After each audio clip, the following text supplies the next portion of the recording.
Hey, what's going on, everybody? My name is DJ Mel. And this is DJ Honeycomb. And this is the Sound of First podcast. We're doing this live from Waterloo Records.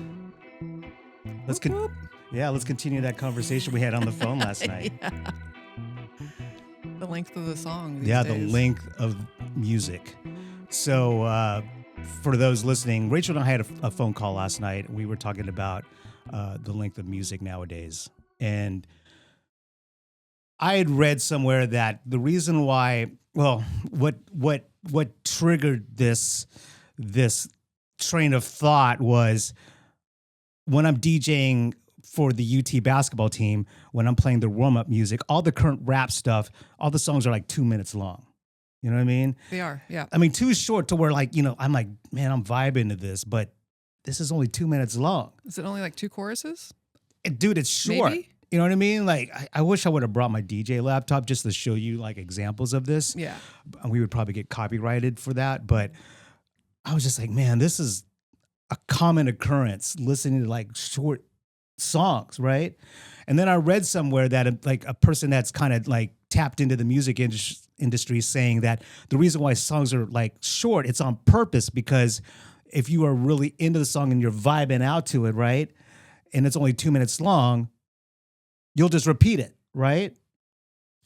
And so in this day and age of like streaming and just weird analytics and how things are kind of counted towards getting, a gold record or a platinum record, it's a combination of streams, I think YouTube views, physical copies being purchased, or what have you. And I just started thinking, God, that's crazy. You know what I mean? Yeah, it's all math formula. Right? Seems like, yeah. Like I said earlier, I was totally vibing out to this Level 42 joint. It's like it's an 80s group, folks. And they put out this song, they had a really popular song in the 80s called Lessons in Love. And like there's a extended club remix, which is kind of like this really, great. Which is interesting because no one does that anymore. Like they don't have no extendo. I wish they would bring up back the old synthesizers and do all extended remixes, but yeah, that's a fantasy. Yeah. But this like club remix like was like 7.5 minutes. That's right. Yeah. And I started thinking like they don't make music like this. I mean, and then I started thinking, okay, folks don't have that kind of attention span anymore, right? They don't. It seems like. Yeah, for sure. I'm not saying everyone does, but this TikTok generation where like you're flipping through content like every 30 seconds or whatever. Short form. Yeah. It kind of makes sense with like rap songs and just songs being super short. I know that I think there's a friend of a friend that's a DJ mentioned something about, when he plays a song that becomes super popular on TikTok, right? That's the minute they hear the portion of the song that's been just kind of rinsed out on TikTok, they while out. They're just like, oh my God, this is a song I heard on TikTok. And then as soon as it moves past that snippet, they just lose. They just lose. Weird. Yeah. They just lose like interest in the song, which is wild. Yeah. It's almost just kind of like, let's holler for a couple of bars and then drop off. It's almost like a team shout or something like that. Yeah, it's pretty fascinating because, I always knew that, I think from the 50s, like if they wanted to put a track out for the radio stations, it had to be shorter. But in the 80s, I felt like with Rush and a whole bunch of other, like a lot of things, a lot of bands, I mean, the songs were like 3-4 minutes easily. If not longer. I mean, there's jazz tracks that are super long. Well, sure. Right? But then you get like Sugar Hill Gang, Rapper's Delight. That's what, 9 minutes? Yeah. And you don't want to keep hearing, like you want to hear the rest of the story. Like he's talking about this adventure, this story. And you're like, you can't cut it short. Talking about like the chicken tastes like wood. Yeah. That's the line from that song. Is it the chicken tastes like wood? Yeah, or something like that. Anyways, it was just very interesting, just you and I talking about it last night, just me thinking about it, just the way music is consumed nowadays. It's all about, about just fast consumption, right? You know what I mean? It's not like, it's kind of like fast food, right? You don't really sit down and like just chill and have a conversation and savor, your food at a fast food restaurant. But when you go to a nice restaurant and you sit there, and like someone's serving you and you're eating all this nice food, you're not like sitting there to inhale it. You know what I mean? You're just, Right. you're vibing out to it, right? And you're like, okay, this is a dope restaurant. This food is really good. I'm having a great conversation with my friends or whatever. Take your time. Yeah. That's what we always do when we go out to eat. Yeah, it's like better for your digestion. Like eat slow. Yeah. Take it in. Yeah. That's all. Well, we always close out a restaurant. They're always kicking us out every They're time. like, get out of here. Same here. Yeah. So you just heard in the background is episode 3's guest, the Peterson Brothers. Woohoo! What's going on, Yeah. y'all? What's up, y'all? How y'all Round of feeling? applause. Good. Thanks for I being was saying here. earlier, I'm pretty sure this is our first podcast. So Stop. Well, thank Yeah, you. this is For Stop. like no Really? pun intended, but yeah, this Yeah. so- yeah. Damn, I'm excited to man. be here. Yeah. This is gonna be Yeah, fun. thank y'all for excited. having us. Yeah. Yeah. That's shocking, Yeah. right? Oh yeah. So my introduction to you guys and like just my first, initial contact with you guys was when I saw you guys online. I probably had been to one of your shows, but the one thing that stood out with you guys in your performance was the palpable energy that you got, like just positive energy, because you guys are always smiling, For sure. Oh, absolutely. right? I mean, Yeah. I'm just like, man, like they're always smiling. Yeah. You know what I mean? Yeah, And, definitely. and you're really enjoying what you're doing, and that always stayed with me. And so, some lady from some corporation reached out to me and was like, "Hey, I would really like you to DJ our event, but also, do you know of any local bands that would be just great for this event?" And I just started thinking like the Peterson Brothers, yo. You know what I mean? Just on the strength of your music and your energy, right? Appreciate it. And so, yeah, and it's always been this like memorable thing. And then when we did that event together, and then we started talking about music, that always stayed with me as well. And then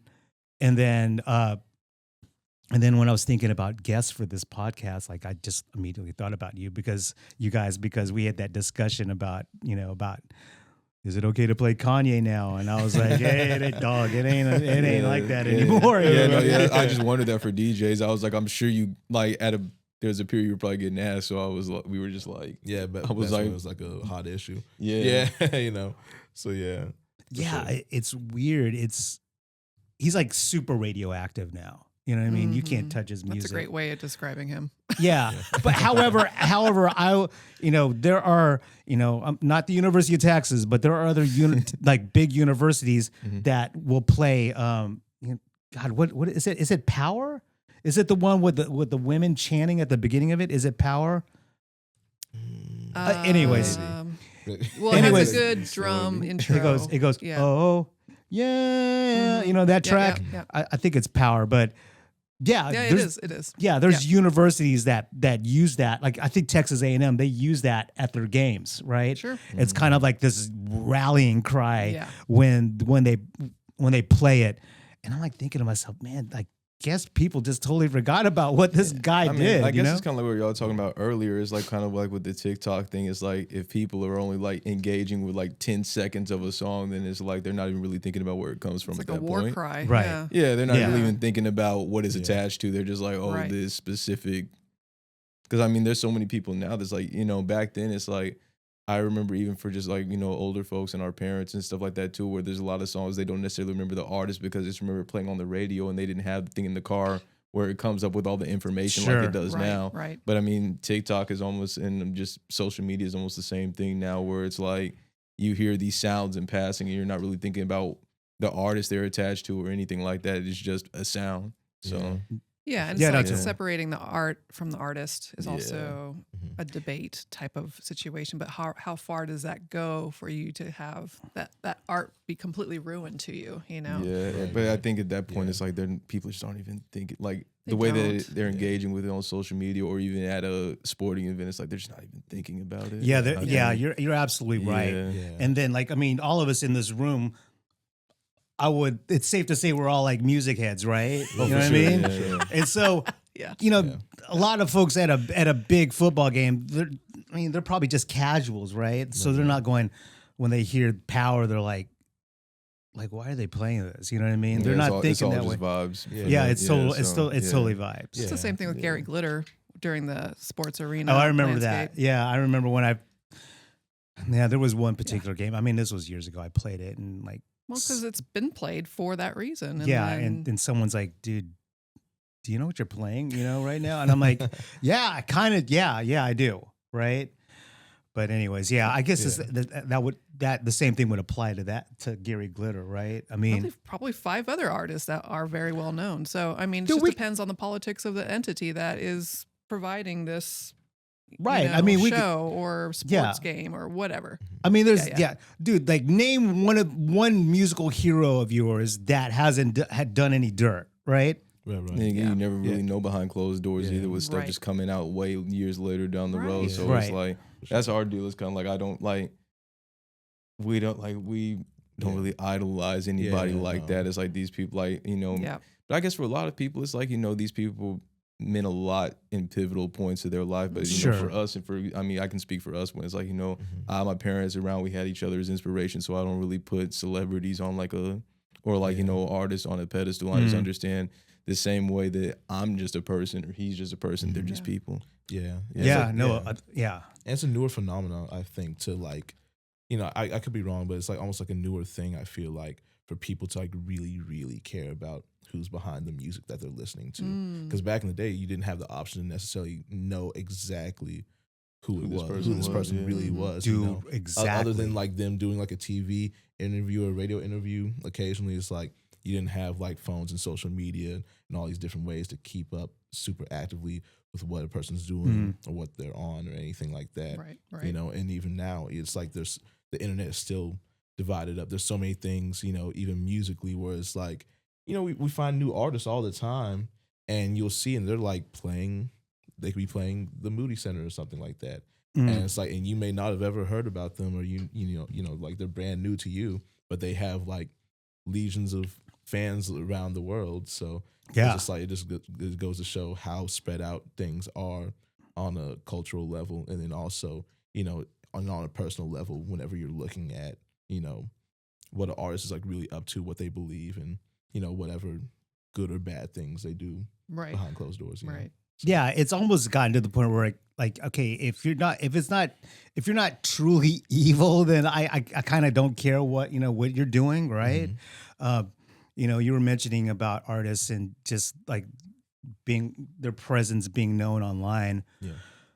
Back in the day, when there was no social media and the internet was barely there, that, you would see an artist like drop an album and they were everywhere, right? Yeah. And then after that album cycle, after they've done touring supporting that record, you don't see them. you don't see them. They're gone.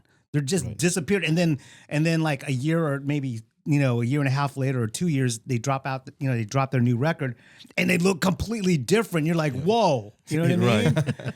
Right. And they just totally switched up their sound or whatever, and you're excited about it. And because you're excited because you hadn't seen them in like 2 years or whatever. Yeah. Now, like you see, like everyone, like you know what they had for dinner last night. Right. Yeah. Which is weird for people like us, because it's like I'm not used to. Even whenever we think about getting like behind the scenes content, I'm like, somebody else has to be there to do it, because I'm not constantly thinking, let me get this. Yeah. Like I just didn't grow up. Like, I mean, we're still young, I'm 29, you're 26, right?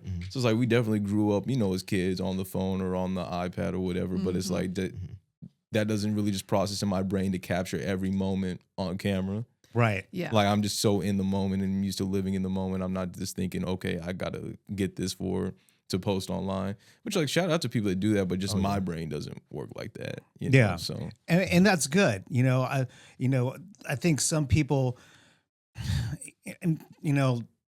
I was late, I got here late. Right. And the reason why I got here late is because I had my car worked on. Right. And so, like when I went to go pick up my car, and I was talking to the guy behind the counter, and I was just thanking him for working on my car. It wasn't anything major. He was just doing routine stuff to my car. And then I just said, thank you for, squeezing me in today. I know that you're really busy. And then he had like this, he had this lav mic on, on his shirt. I'm like, what's up with that lav mic? You know what I mean? Like, are you filming something? He's like, yeah, I'm not really big on social media, but I'm trying to, make these short, tutorial videos I can post online just to help out with the business. And it was just interesting because he doesn't want to do it, but it's like this necessary evil now, right? For sure. It's interesting in the music space.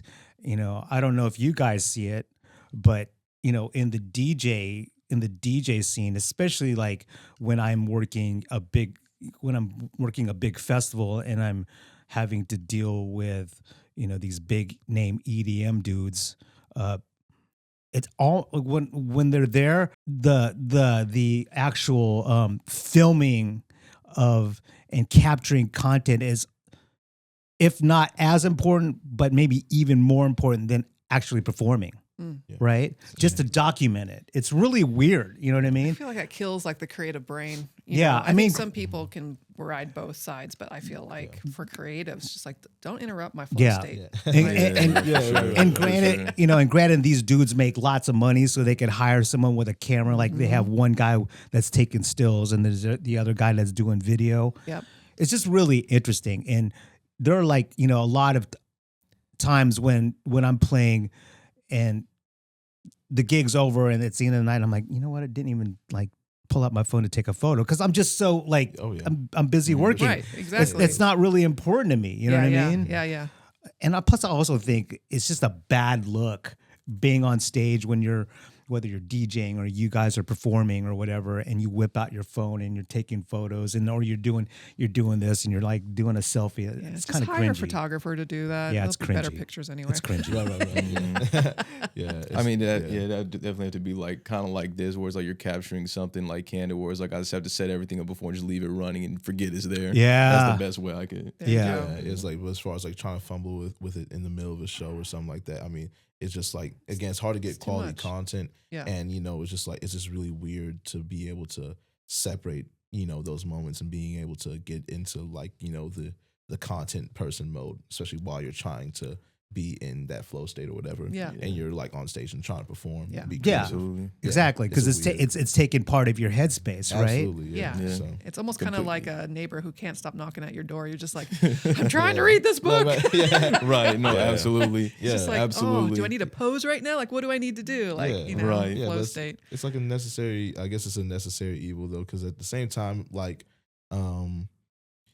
it's really cool how I think as individual artists, and especially being like independent or whatever, is like you have more control and more ability to get your name and your art out there on your own. It's like now you have to be more hands-on, but at the end of the day, it is nice knowing that it's like, okay, it's like at least I technically do have more control over my destiny. Like even if it is like, yeah, you have to get out and make this content, right? Well, the cool thing is you at the end of the day, it's like you can sit your phone down, and it's like you see it on TikTok and stuff like that all the time, and you sit there and you play your music and do your thing, and you can blow up on there, and you can launch a career from your bedroom, and it's like a normal thing. Like go back 20 years ago, it's like you wouldn't think about that on the regular. Right. You know what I'm saying? Yeah. Like 20, 25 years ago, you wouldn't think about someone being able to launch a career from just regularly posting videos from their bedroom. And what's wild about that, like musicians, regardless of what instrument they're playing, or even DJs, the content that I see online, like a lot of these, and I'll say kids because they're young, they're like wildly talented. Yeah. I mean, it's almost like you become desensitized. Like you're like, because you see some person on a keyboard just killing it, right? No, for sure. And then you scroll, and there's another kid like that's like, there's like this one like he's either 8 years old or 10 years old, like this Asian kid. He just plays blues guitar, and I'm like, this kid's like in Japan or something, and he's just like murdering it. It's just all over the world. Yeah, Like, at the same time. Yeah, I seen like this video that like there's like these three like kids like the oldest one's probably 10 maybe, and like they're all like hopping on this drum set, like taking turns on it. There's all shedding on it, and they sound like grown men, like they're like, but they're like crushing it. Yeah. They're like Yeah. crushing, like not even like good for kids, like Yeah. they're like good. You know what I mean? Yeah. It was like, yeah, like I said, Indonesia or something Legit. like that. Just like it's like all in every corner of the world. So that's a cool thing too. Is like you don't even have to be limited by where you're located at. That's the beauty of it. It's like back in the day, it's like, yeah, you had to, if you're halfway across the world or whatever, and you like, and you want to make it, it's like you gotta get to New York or LA and leave your world and leave your family and stake out and risk everything. You know what I mean? Versus nowadays, it's like, you can be in, San Antonio, right? And launch an international career, for example. Yeah. Like back in the day, you wouldn't think about like being from like San Antonio, for example, and being able to like go places. But now it's like you can go from anywhere. Yeah, So. like Nate at the our very first guest, he we were talking about this as well, and he had mentioned, I think the reason why these young kids are like insanely talented on their instruments is because of YouTube. You could learn anything, whether it's name the instrument and you could learn on there. So Absolutely. if you're just on your computer all day and you're just watching just mad videos about playing the guitar or playing drums or whatever, man, it's not like it was back in the day when you still can, and people still do, go get lessons and have someone teach you, Right. hands-on and what have you. But when there's all this content online that you could use to your advantage to learn, it's wild. Yeah. I think some people though, and I want to ask y'all this question too, like how did you get to start practicing? Was it alone? Was it with a person? Was it with people? Some people do good with just kind of looking at how to manual and then just doing it. Mm-hmm. Some people need the kinesthetic back and forth. They need to go through the movements and see someone else go through the movements or whatever, and understand how to move forward with becoming a better musician or what have you. So with y'all, like, how did you guys start originally? Like what, music was always, it seemed like in the background as a child, right? Playing. And then how did you decide the instrument and when did you start practicing? Because y'all are still young, did you have that YouTube influence or not at all? Like, was it just parents? Was it neighbors? Was it y'all together? How did that start? I think, like, I guess I'd probably say it's a combination of between us and, and kind of like, I think we maybe came up in that gap where it's like you get some of like the YouTube stuff along with, finding old music or finding books and videos and concerts at the same time, like CDs and and like DVDs that like people would like give us, or that we'd find in different places. So it's like I think it was like a maybe a bit of a blend. Yeah. I'd say it's like a blend. We started I guess performing and like started actually playing music probably around like 08, 09. So it's definitely one of the gap. Yeah, we were like riding. Wow, that, so- we were like riding that transition. So you guys were both. playing out so you guys have been playing out that long, Yeah. since 08. Wow. Yeah, exactly. Like I remember, like while at the same time, maybe like I remember one of the first videos I saw. It's like it's like Bootsy. There's like a video of him like live in Germany. He's playing like this yellow looking space bass that he has, one of his iterations of it. And like he's playing like a solo in Germany. I remember watching that probably on YouTube, but at the same time I remember we had like our parents had like this old conversion van, this big old green conversion van How dope. that had like a the old VCR, like in there. TV And he had VCR, TV yeah. in there. Yeah. And someone had given Nice. me like let's say like there's like one of like the Victor Wooten bass sessions. So I remember like us driving around places, and I remember like having that popped in there too. So Oh, it's like so wow. we got like Yeah. we got like both ends of Mhm. like Nice. stuff that's like digital, but at the same time, I feel like that's like on perfect, Oh yeah. And I think Yeah, for so- us too, it's like I would say our earliest musical memory, like finding music on our own, would definitely be our mom and our grandmother used to go to garage sales, here in Austin, all over the place. So they had which my parents still have it. This is like one of those all-in-one turntables where you open it up, has a speaker attached to it, and they bought one of those with a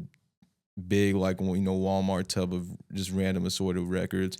there was all sorts of stuff. There was everything from, like, specific mixes like to DJ with all the way to like metal to, it was everything. Yeah. Yeah. But for some, which in hindsight, I realized with the exception of the BB King record, the rest of them were brother groups, which is crazy. Yeah. But yeah. it was, there was a best of BB King that we pulled out of the bin. It was like Earth, Wind and Fire, Gratitude. So it's a live record. It's like it's 1976 or 77. Yeah. The Isley Brothers Go All the Way. I think the Isley Brothers Real Deal was in there too. Yeah. And then the Brothers Johnson Right on Time, which is, Quincy Jones produced that. That's the Shuggy Otis cover and all of Nice. that. Oh, stuff. yeah, So, yeah. yeah, so that was our like earliest musical, what we found on our own, outside of, growing up hearing music in the background and just stuff like that. But yeah, we heard those, and it was just, I guess the other part of your question was us. I mean, I don't know how our preferred method of learning was, just because we had each other. So I don't know how it would have gone if we didn't. So you guys were bouncing back and forth energy and seeing. To this day, and that's never changed. Well, So I was telling Glenn that I was seeing you guys pre-COVID, and I'm like, was it Sunday? It's like, no, it was probably Monday at Continental. Yep. That's right. And I was bringing everybody in, and I'm like, they're so smiley on the stage. Oh yeah. And I'm like, thinking of flow state, I'm just like, are you guys thinking about like ice cream, or are you thinking about like what are you like what it candy? really, like, it for us, it's what- like it took the place Because of you're video. a lot younger back then too, like 2017, 16. I don't know what. Actually, the was it? funny thing with that, like 2020, like our last like regular Monday show there was his 21st birthday, so he's finally old enough to be in there. And there's like, oh, you can't come back next week. Everything's closed. Oh, wow. Yeah. So, Yeah. Wow. Yeah, but I mean, for us, I mean, it's just like, as far as what we're thinking about too, I mean, we're genuinely having so much fun up there, as far as, enjoying performing with each other, as well as, all of the musicians that we've been, just, grateful and blessed to perform with us over the years. Like the Austin community really, really like, put their arms around us. And it's like, we have a whole lot of, aunties and uncles in music around here that really, supported us through this. And, that's what helped us, grow more than anything. Because like we were saying earlier too, it's just really applying, you can learn online or even through records, kind of like we did, a little bit of both, everything else. But it's like, nothing's going to be actually getting out and performing with people, in front of people, whether it's performing in front of, 10 people or 10,000. Right. Sure. Nothing's going to be that real world experience. And we had a whole lot of that. So we had a whole lot of gigs between, 09 to now. Yeah. So I'm sure. Right. Oh yeah. Yeah. Funny. I was watching a video of you of y'all performing at Fisher, right?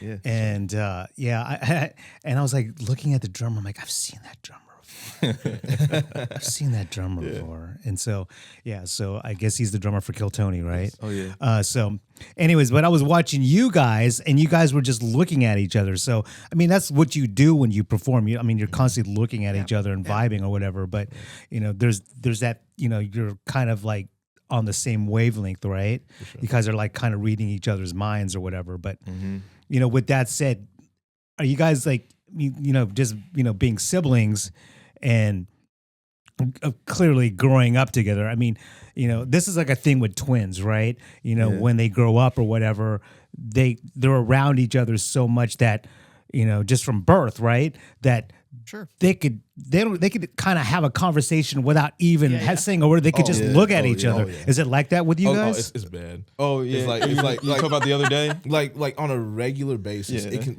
we can. It be, is regular. Like on a regular basis, we can be thinking about the exact same song, and like one of us might start humming it or singing. And I'm like, wait, was one of us singing that earlier? Did you hear that somewhere? Like when we walked out to the store like the other day. I was like, did you hear that song? Was it playing in the store or something like that? He's like, no, I was just thinking about it. I was like, but they're like, I was thinking about it at the same time. Wow. Yeah, that Just happens, like that's messed up. That man. happens like we were just like, like that happens like That regularly. happens literally every few days, if not every other day. And then of course it's great because it transfers on stage too, because different musical ideas and stuff like that. It's like he can play one barely little snippet of something or vice versa, and we already know where the other one's going. And exactly. We can just go for it. And just go there. Yeah. So yeah. Yeah, or like if you're you're out out somewhere, and you guys are out somewhere, and there's like someone just tripping out, like just crashing out in front of you. Are you guys like looking at each other going, damn. If it's That, if it's a serious, that dude's tripping. the only time it's the opposite is if it's supposed to be a serious situation, because I'm like, if I look at him, I'm going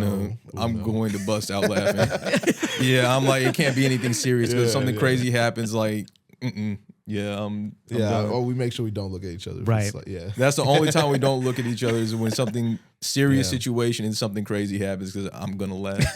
Doesn't matter how messed up it is, I'm going to laugh if I look at him. So Right. yeah. And I'm sure after 20 years of performing, you've seen it all. Like Oh, yeah. all the stories kinds of on the crazy floor, intertwining with one another. yeah, If no, you're for sure. looking that way, or you definitely, for me, so I've been a DJ for 25 years, and I feel like I've seen it all, with everybody kind of commingling with each other, and I don't look at the folks. I just kind of feel all those stories, you know, like I'm just like, oh my God. But do you feel like smaller venues are more intimate or less intimate? Do you think bigger venues, same thing? Because I feel like larger crowds for me are easier to play for. Smaller crowds are a little bit like, okay, gotta be perfect. Like it's weird. Like it seems like a big glob of people seem like, okay, whatever, I'm doing my thing, almost like, you know, by myself and in my house. Like how do you go ahead and, like, I don't know, like what is your preference with venues, and do you like smaller crowds? Do you like larger crowds? Does it even matter? In regards to like how you energetically like kind of talk to each other, so that you know what you're where you're going to in the next like track and stuff like that.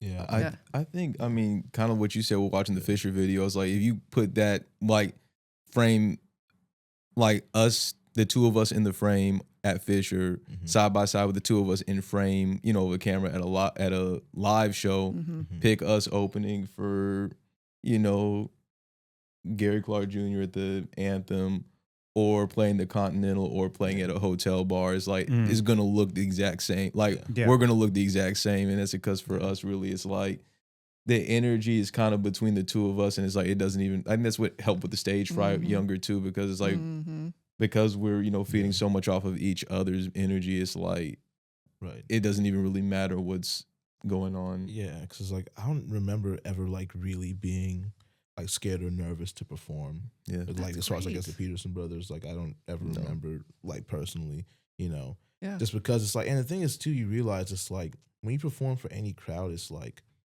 I mean, it's not something necessarily like sports where like half the people in the arena like are rooting against you, right? It's like, you know, it's like literally everyone in that audience, it's like everyone in there wants to have a good time.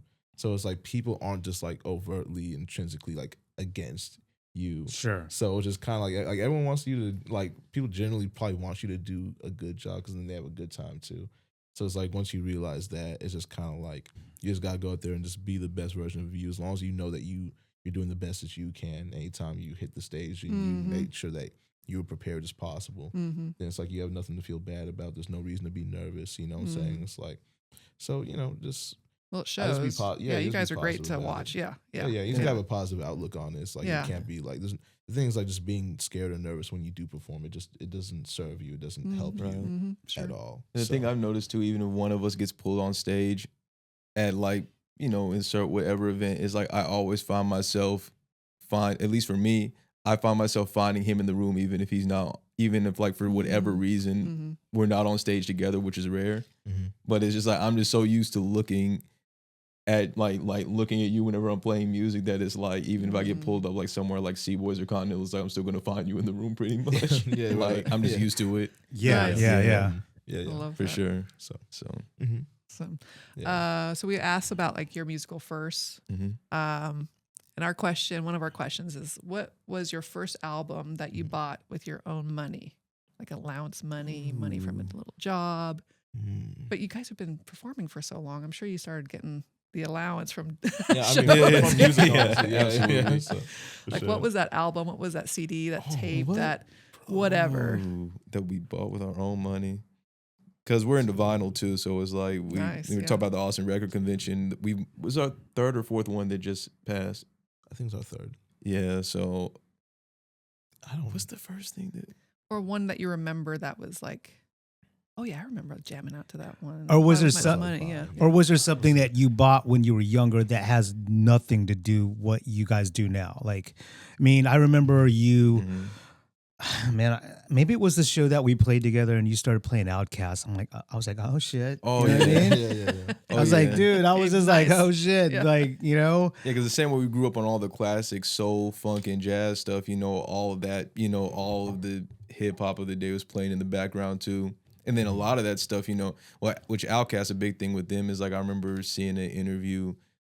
I can't remember. I think it was actually that Dungeon Family documentary where they Mhm. talked about Nice. the reason they were able to profit off of a lot of it is because they weren't using samples and they were making stuff. They were actually making original tracks Right. rather than sampling. They were like, we're going to come up with actually new original stuff. And there were a lot of musicians from in and around Atlanta that, you know, were in the studio and a part of the sound. But I don't know. It's like, Yeah, so it was like an early at I don't know, Like, because we just That's the- interesting. What we like- because we bought 'cause so much we music got at this so point. much, I'm I like, think that's the thing. Was there where it's anything like kind of in the vein that Mel was just saying, like, did you pick up a Norwegian speed metal band Right, and just see right. how quick or what the chords were, just curiosity, or was it something where it was a guilty pleasure that your grandma kind of had around the house? You're like, I want to hear this. Like, yeah. It's like I think like more like the more eclectic things probably have come up in more recent years, I would say, rather than back then. Maybe, yeah. maybe, yeah. I think what would be the first? I think the first one of the first things I kind of remember, well, earliest I remember buying is like, you know, you could still get, you know, obviously there's still a ton of DVDs in the store. So I do remember buying a Jimi Hendrix Experience live in Monterey. oh, nice. I do Yeah. remember. I remember that. Is that the Jazz Fest? That was the Pop Fest. I think it was his Pop first Fest, show yes. in Okay, yeah. first show in the States. I think like after he kind of Yeah. that's the one where he burned the guitar and Yeah. all that. Yeah. You know. Yeah. So it's musically more still within the vein and context, but that's Yeah, probably I do remember having that. Yeah, around I the remember house. That going was to one of the one of first these ones for malls sure. around here and picking I that remember. up. But it's Yeah, like, yeah. and that wasn't the earliest thing, but that's just what I remember off the top of my head. That's the earliest thing I can remember. Yeah. So, Yeah. That's Nice. cool. Yeah, 'cause I remember seeing that around the house for sure. Yeah, and then I remember too, Yeah. like us going in, like, you know, because the thrift store thing, right? I remember us Mhm. going in there and like, you know, it's so funny because when you're a kid, it's like you don't really want to go, and then once you get into stuff that you can buy there, like we started trying to build our own stereo system, and then buying vinyls. It's like, okay, now this is fun and interesting for us. It's like, when we going to the next one, where's the next one at? Right. Yeah, yeah. So yeah, it's like I remember buying a bunch of stuff in there, but that's what I think I remember buying a few George Benson records as well. Okay. Like, but yeah, just like it's all over the place for us. As I see, Mm-hmm. yeah, even if it just looked interesting, like yeah. So when you bought these records, whether it's George Benson or Earth, Wind, and Fire, or what have you, I mean, when you brought them home, did you ever just like sit down and just like stare at the cover, right? Oh yeah, And while just- you're listening to it, and You're it's gonna, just of course, looking- yeah. of course, it was fun for our parents because like we're staying up till 12, 1, 2 o'clock at the time. My dad was still working as you know at the post office, and before he retired, and you know we're blasting music till 1, 2 in the morning. He's got to go to work in the morning, but of course for them, it's all the stuff they grew up listening to, so they're like, y'all go for it. Yeah, And then it's yeah. like we weren't drummers too, so it's like playing. You know, we can turn our instruments down, of course, but it's like, Right. yeah, with it being that kind of music, they were like, oh yeah, y'all go for it. Yeah. Yeah. Yeah. That's awesome. So yeah, our Wow. parents are super and still are super, super supportive. I mean, Yeah. you come to see us at Continental this week and they'll be at the merch table selling merch for us. That's where I so, remember yeah. them at. Yep. They're so Still smiley there. too. I was like, you guys. yeah. When smiley when are you family. playing at the Continental Club? Saturday. Okay, Yeah. Yeah. Yep. Yeah. Oh yeah. time to pull up. This month we're Sure. there we're there this Saturday and then the 27th. So Okay. yeah. Yeah. I do remember Dad putting us on the maze though. That's the Yeah. one That puts on band that bands. we didn't know about that our parents put us on to because we found so much on our own early. Mhm. Okay. But our dad put us on to Maze featuring Frankie Beverly, Oh, and that was yeah. like, Yeah. Yes. Oh, Yeah. Yeah. Yeah. Game changer, for Like sure. shout out to your parents because I mean that's know. kind of. I mean, I'm never gonna have kids, right? But I know I'm not gonna ever have kids. But if I were to have kids, that is the one thing that I would love to do, and I would hope that I instill a certain level of music knowledge and appreciation, and them having, an appreciation for good music. Now that's subjective, right? There's, maybe for a lot of people, like music's not their thing, right? But that's kind of like, at least for me, aside from, raising your kid not to be a serial killer, that's the most important thing. But also like, developing your kids' taste, right? I mean, of course, let them like, move around on their own and figure things out and develop their own taste as well.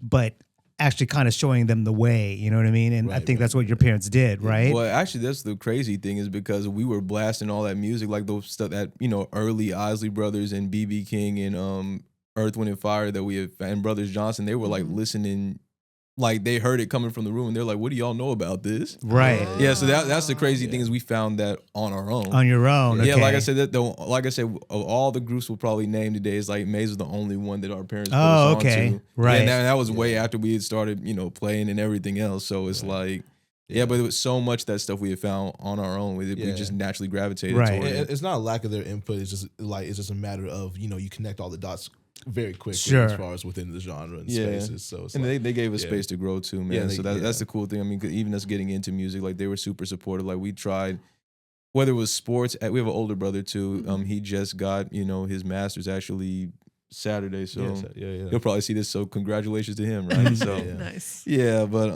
no, it's one of those things where it's like, yeah, they didn't like we did sports, whether it was academics, if it was positive. They were like, y'all go for it. We support you 100%. And the next thing we wanted to try was music naturally. And that just was what stuck for us. And they were like, go for it. And then people, they'll tell you this story too. If you talk to them, they were like, y'all let y'all's kids, play in clubs and stuff like that. And they're like, it's no different than select sports as far as them being crazy hours and all the time rehearsing and spending all the time on the road. It's the same thing. So, and they were with us.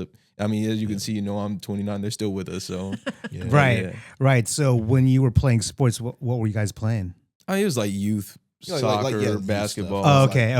We so you playing really early. Music. So you're not playing football and like hitting each other and stuff like that, right? No, we were playing music way before that. Yeah. That's cool. But it's like all of our family. We had some good football players in the family, so like all the coaches were like, "When are y'all going to play?" And by that time, we were already, not necessarily touring, but playing music. Getting calls to play music out of the state at festivals. By the time we got to high school, so it was like no football for us.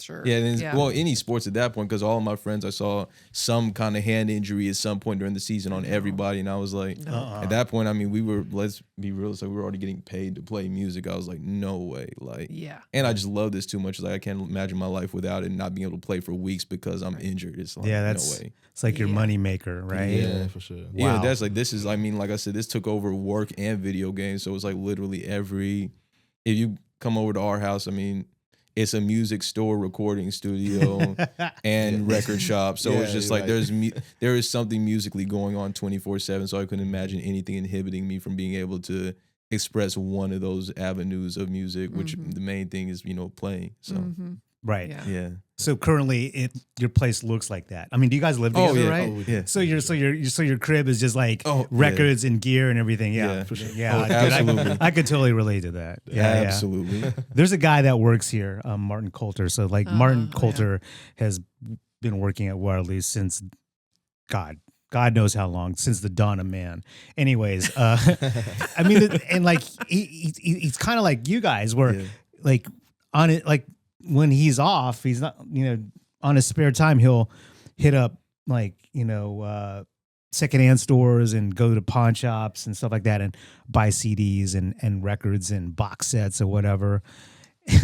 And then, I mean, he's kind of obsessed with it, right? Yeah.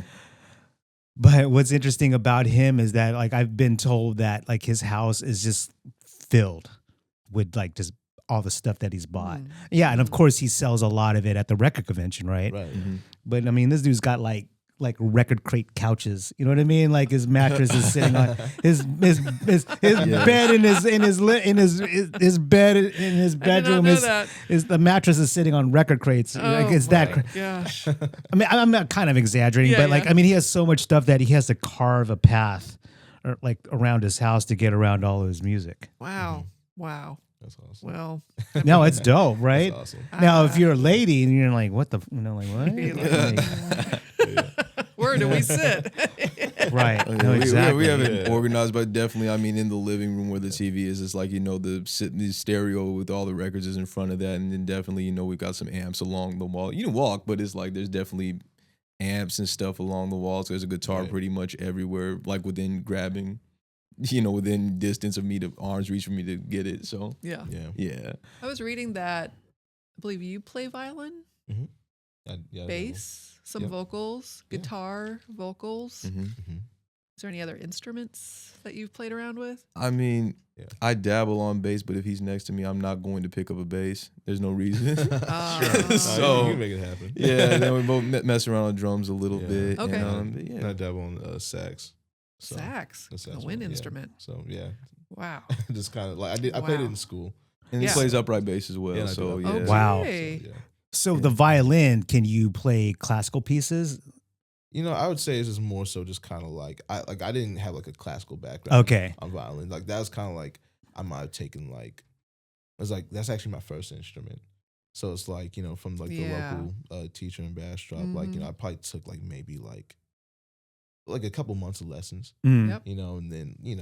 and then shortly after that I picked up bass. Yeah. and we were like playing out. And, Uh-huh. Yeah. Right.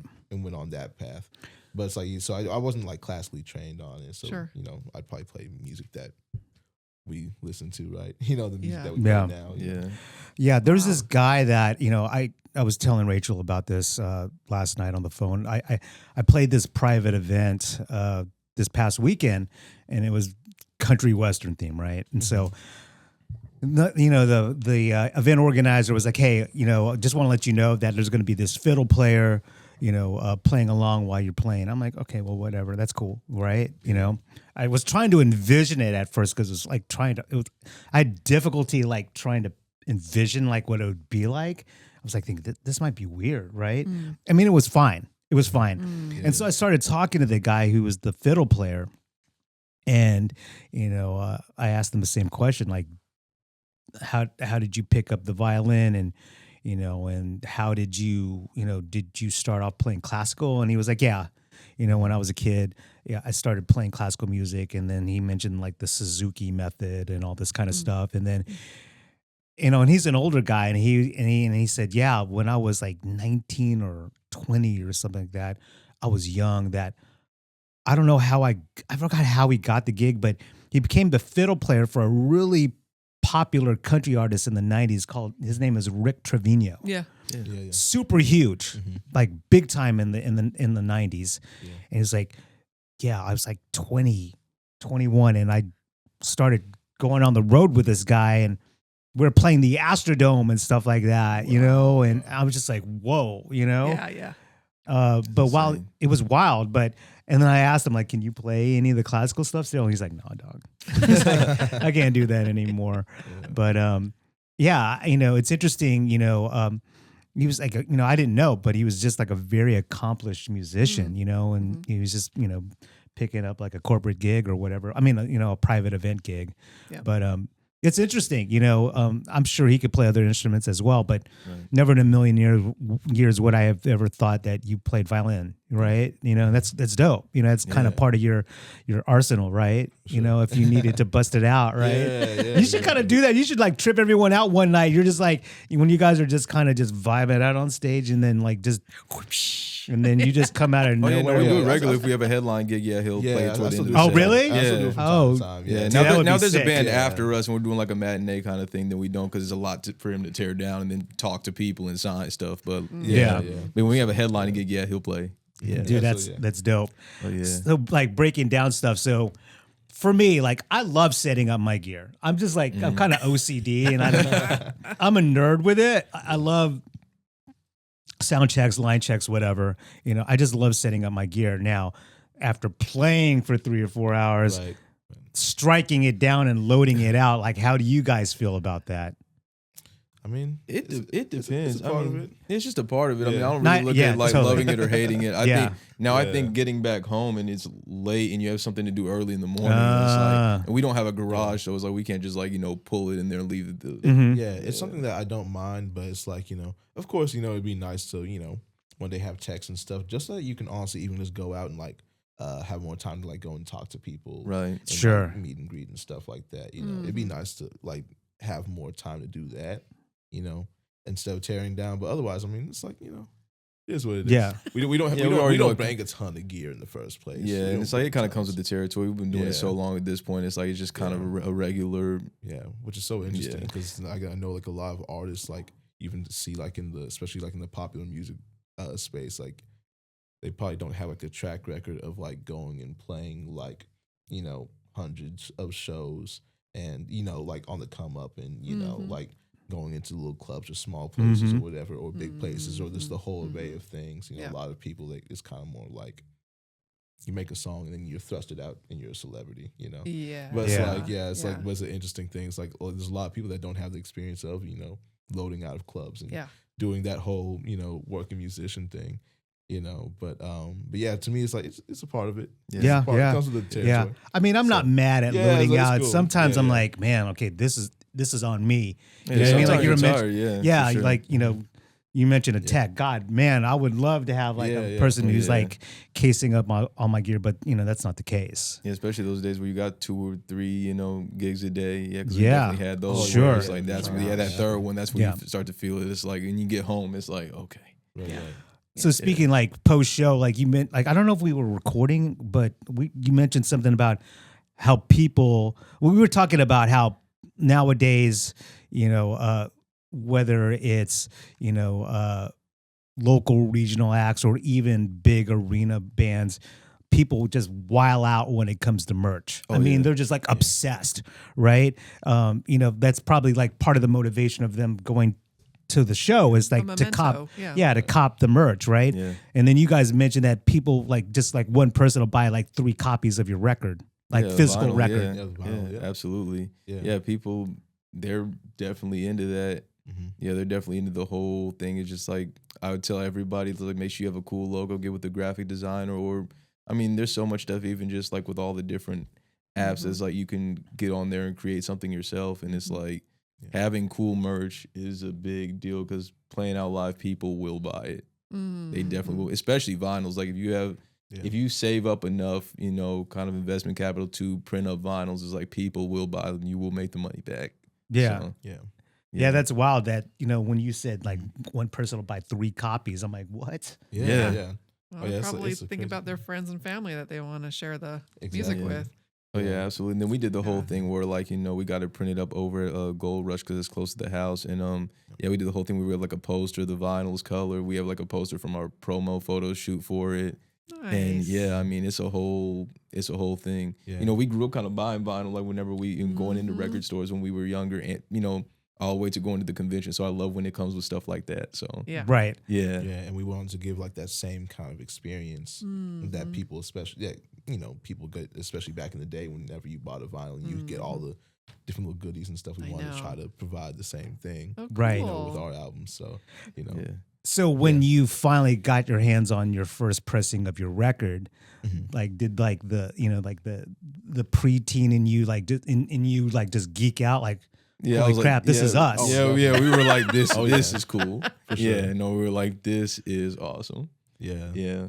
it's like finally like be a part of it, where you got something on vinyl Yeah, and being able to put on the record player and you have the whole experience, Yep. because obviously that's why vinyl is popping because not only the sound quality but also there's a whole experience with getting all the gear to have a turntable and then putting the record on. It's a versus just clicking on Spotify or Exactly. popping in a CD. It's like Yeah. it's a whole experience now, but it's like it's cool to do that with your own music. So it's something Yeah. that you spend time to create, and that Yeah. you care about. It's like it's an awesome experience. Did y'all have a family party or something like that when you had like, here's the record, everyone? I mean, basically, a lot of our family came to the album release show that we did in Yeah, Anson, at the yeah. release, yeah. Yeah. I don't know if we Okay. did like a pre-listening party. I think we just did the album release show for this, but Yeah, yeah. yeah. But yeah, it was cool though. Yeah. Yeah. It was really cool. Nice. But yeah, just Yeah, people will buy merch. They definitely will. I mean, the thing you told me about with that belt buckle, that's crazy. Yeah. People, Mhm. I think merch is just a thing now. You know what I mean? Yeah. For sure. Back in the day, I used to think, okay, that's just kind of like this extra thing. You'll buy a shirt or maybe you won't, right? But the most important thing was going to the show, right? And experiencing the band or the artist that you like. But now I think, man, it's just like people are just, Yeah. Well, they're into it, It right? could be like maybe on the Antiques Roadshow, and they're like, Yeah. "This is $50,000." You know, Yeah. like these brothers played at this place called the Continental right, Club. right. Yeah. And it's the year Yeah. 2085, and like Right. Yeah. everybody's, like we're all passed away, and it's just like, I remember. Oh my gosh, it's $50,000. You know, like Yeah. I've seen that on Antiques Roadshow on PBS. Just like they have merch for movies, Oh yeah. athletes back in the Yeah. day, like Babe Ruth style. Some music, Mm. and Yeah, they're a even lot going to that more. record convention, like those first pressings, like of certain Mhm. records, like it's Dude. crazy. It's super important to have like good merch and merchandising because at the end of the day, it's like probably like think about like Metallica or the Rolling Stones, right? It's Mhm. like they probably make millions of dollars on merch from people buying it just because the logo looks cool. Sure. They just know it's Sure. like a band, Yeah. right? Right. So it's like, so your merch can mean something. I mean, it's like there's people that may not know their music, but they just love the branding Yeah. of it. So Oh, it's there's like, a whole bunch of people, there's a whole especially tons now, of like even people, like yeah. with like the Pink Floyd thing or Rolling Stones or anything like, yeah. or I mean a lot of Led Zeppelin logos. Like I know they had a few different artworks, but it's like you'll tell somebody like you'll be like name not even 3 songs, name a song. They're like, I have no idea. They're like, what? But it's like, Yeah. but they're still moving the merch Yeah. though, and Mhm. it's still gonna make people go check out the music because they're gonna be like, eventually they are gonna be like, who is this? Yeah. Mhm. You know, and it's a walking advertisement instead of having a billboard. It's like you have people walking around with Yeah, rocking your gear. exactly. Right. I think y'all having your own having vinyl like records at your shows or whatever. Yeah, of course, people want to buy it and have something tangible and they could take home and they can listen to over and over again. But also, I think it maybe also like maybe serves another purpose where, they have something that you can autograph, right? Instead of like exactly. autographing on some like flimsy ass cocktail napkin or Yeah. why don't you sign Right. my forehead? You know what I mean? And you got to go home and take a shower after that. You know what I mean? Right. They have like, you could sign and personalize it, to Exactly. Rachel. So signatures are still a thing. Oh, definitely. Oh, For sure, totally. yeah. I don't know, like with Definitely, everybody yeah. being more digital, like the Oh, it's analog definitely, for signature. sure. Oh, I yeah. remember like a couple years Wow. ago, like over at remember we were at Green Hall. And I think like the most interesting thing that someone had me sign is like a kid. They had me sign their iPhone. They had us sign their iPhone. That's right. wow. I Wait, on remember the that. back? on the back Okay. of it, on the back of And their it wasn't a iPhone. case, right? It was like their actual phone. It was like their actual phone. Like Yeah. on the actual phone. Oh, yeah, oh, yeah. oh. no, Yeah. Okay. I was like, this is a commitment, but all right. I was like, cool. Yeah. Was it like a permanent mark? Yeah, Like a that was a Sharpie. Sharpie. Sharpie, yeah, Real- Sharpie. The whole deal. So how would you feel like Yeah. if a fan of yours walked up and asked you to sign their arm, right? With a Sharpie. And then they DM you they DM you like a month later and they send you a photo of their arm where they went to a tattoo place and they had like your autograph is still on there and they told the tattoo artist, I want you to tattoo over this, right? Yeah. Their autograph. Yeah. How would you feel? Would that be crazy or Man, more power to them, man. It's like, I mean, to be honest though, it's like, I mean, You're like, great. clearly it's like coming to that show made that much of an impact Sure. on your life. Yeah. So it's like the fact Right. that we could invoke that meaningful of a positive Mhm. in which, clearly somebody like that already likes tattoos, right? So it's like the fact that we're invoking a positive emotion for you, it's like that means everything, Mhm. especially, in this world, like, everything going on these days, like putting some good out into the world is like good energy out in the world Yeah, means a yeah. lot. So we're just glad that it Yeah. matters to somebody because Yeah. that's how we're able to, that's how we're able to do this for a living. So Yeah. Yeah. yeah. But it would be wild though. it would be crazy. Yeah, it would be. It'd be I mean, another first for sure. I'd be like, Yeah. wow. Yeah. Yeah. Yeah. For sure. Yeah, whether it's like a band performing or a DJ performing or, maybe maybe a violinist playing somewhere like in a coffee house or whatever. I always forget that when you're doing those acts, whether you're performing in a band or DJing in front of people or playing your instrument or singing in front of people, that you're freeing people from concern, right? Like you were saying, like we live in crazy times right now. And I think going to shows and like going dancing and just letting it all out for a couple hours, I think is a big deal. And that's what I tend to forget when I play out that, okay, Mel, yeah, of course they're getting wasted or they're drinking and they're kind of wilding out, but dude, life's hard. You know what I mean? Absolutely. So it's like, anything to kind of just free yourself of that for, 3 or 4 hours. I mean, it's a big deal. And that's something that I tend to forget, when I play, and I think that everyone should like remember that. I'm sure you guys already know that, but yeah, absolutely. And even with us, I mean, it's like, our family,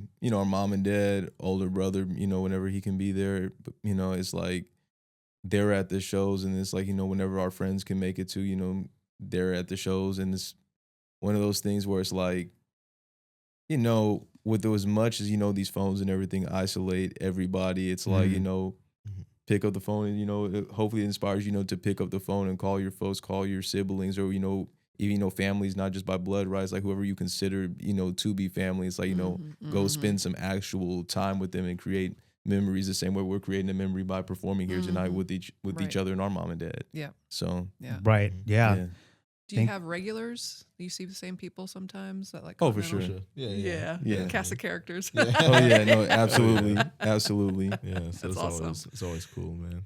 It's Nice. always a good time. It's always very appreciated. So, Mhm. Yeah. oh yeah, I'm definitely glad to do music in a way to be able to like, even like to help heal people. Because the thing is, like, I think with all of us, with whatever job you do, you don't realize, or not even just your job, just honestly, I think just you existing as a person, just like you don't realize the impact that you can have on those around you, on people around it matters you. to somebody. Like whatever you're saying or doing in that moment, it matters to somebody like a lot. And but you may not know it. They may not come up to you and say it, or maybe they do, because we've had people come up to us and say, I just lost somebody, or whatever, and they're, when they're more emotional, they're like, thank you for, doing your thing or whatever, and it's like, but you're like, we're up there, you see us up there cheesing, having fun, but we love what we do, and we love that we're able to do what we do, and do it with people that we love. It's like, but you may not realize in that moment how you're impacting people, but it's like, but you always are. So it's just a matter of just, even having gratitude whenever you go up there and get to make music, and just also just knowing just to be a positive force in the world at all times, because I feel like, talk about like the role models thing, for example, it's like, I mean, it's like, I believe like once you become, like, I think even as kids, even it's like whenever you're like young, like a teenager, it's like there's to some extent you intrinsically become a role model, to somebody, like to somebody. Because like I remember when they used to do what they called it like portals or whatever, where it's like the high school kids would come to like the middle school or the intermediate school, and come like go around with other kids. It's like you're in high school, you're like just a teenager, but like those younger kids, you're looking at them like, oh, they're they're up there, you know what I'm saying? Yeah. So just kind of like so that carries on all the way throughout your life. So it's just like just glad to have those positive influences in our life, and just whenever we go on stage and make music and display what we do out for the world, we just want to make sure people feel good.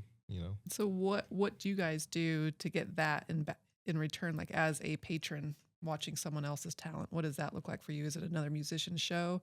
Is it a different form of art that you go, like maybe you're art museum head and you just need to go to art museums anywhere you travel, and you get to see that art exchange back to you, and you kind of get a new sense of energy. Like, what was the last concert or last thing that you were like on the other side receiving that art? What was the last concert that we just to kind of feed just the creativity? What is the last concert we were at? Was it Brothers Landreth? Yeah, I think we saw the Brothers Landreth. At Antone's. Yeah, at Antone's. Yeah, nice. Yeah, they were awesome. Yeah. What's the last show we saw in a big venue too? Leon Thomas. Oh yeah, we did go to his ACL taping. Okay. Yeah, There you go. Nice. Yeah, that was cool.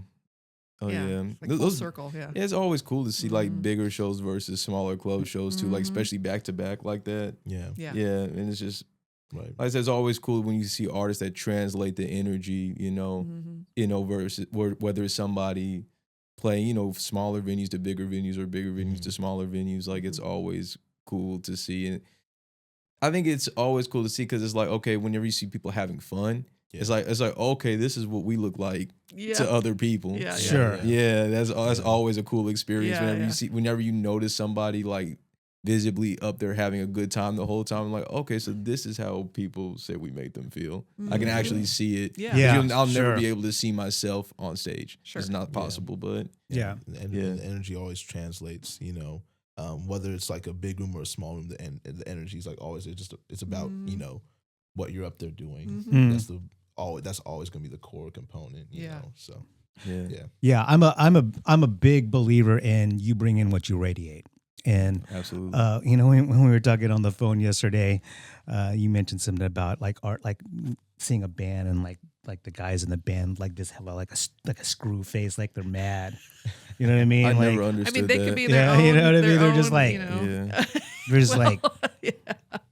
I don't want to be here right now. They're like kind of phoning it in, right? Yeah. Well, I mean, are we talking like a punk band where that is the MO and you're feeling like the riot inside of you because you hate where your culture is going? Like that was late 70s. That was like anti-disco. I think at this, Or if you could feel like, I don't think I've seen lately a musician, like I was in Green yeah, at the Clay Festival looking at ceramics and they had like some rockabilly band. It was like half Cramps, half Horton, what's his name? Reverend Horton Heat. Yeah. Yeah. I'm like, this is cool. And they were loving it. And they kept playing like 3 extra songs and Right. 3 extra encores because people were like 2-stepping and they're just like, yeah. so, I can't remember the last time someone was like, I'm miserable up here, Sure. Yeah, But- I don't get the I'm miserable thing. Like it's because it's like I mean even if the music calls for it to be like even the music has like a darker or even like more sinister thing. It's like you see those guys occasionally between songs, they'll break character and they'll smile like they're happy to be up there. Like Yeah, totally. we're getting paid to play Yeah, music, yeah. and you're on tour that like you said with Right. the text and everything, they're getting to travel the world with these group of guys that they're friends. They got their families on the road with them a lot of times, or even on the smaller scales, like you see them break character at least between songs or Yeah. something. Yeah, it's Yeah, like, that's always cool to see. But Yeah. I have seen people where the whole time is just, and I'm just Yeah. like, that's for me. That would be so hard to do. Is like if you said I'll give y'all have to play an hour set. Let's just say regular like y'all's continental 75-minute set, and you can't smile the whole time. I'm not. yeah. They're just gonna have to be mad at me. It's like, I'm not gonna win this money, Dude, I can't imagine going to a Peterson Brothers show and you guys are not smiling. Yeah. I That can't would be- either. I feel like Well, you maybe guys they're, are just got like- the flu or something. Oh yeah. Where you're just like angry. Yeah. Oh yeah. No. Can you yeah. imagine that? Have That you would be- seen someone lately that was like like didn't want to be there? Because I feel like that's pretty No, rare. not. I think it's rare. Unless it's on like TV, but I guess that's all. I don't know. But live, I feel like I've seen it around. you have Like people just you can tell there's like, but it's probably something going on in their own personal life where they're maybe not Uh-huh. happy about that particular. They could be under a certain circumstance. Yeah, pertaining I to the feel business that. or whatever. I feel Yeah. that. Because I don't. It like- couldn't be because of them up there playing music. It's like there's Yeah. no way. Yeah. Like I don't like. Technically, there's probably some sector of people that are overplaying music and they're like they'd rather be doing Uh-huh. photography or something. Right, You know what I mean? right. Yeah. There's something else that they're more passionate about.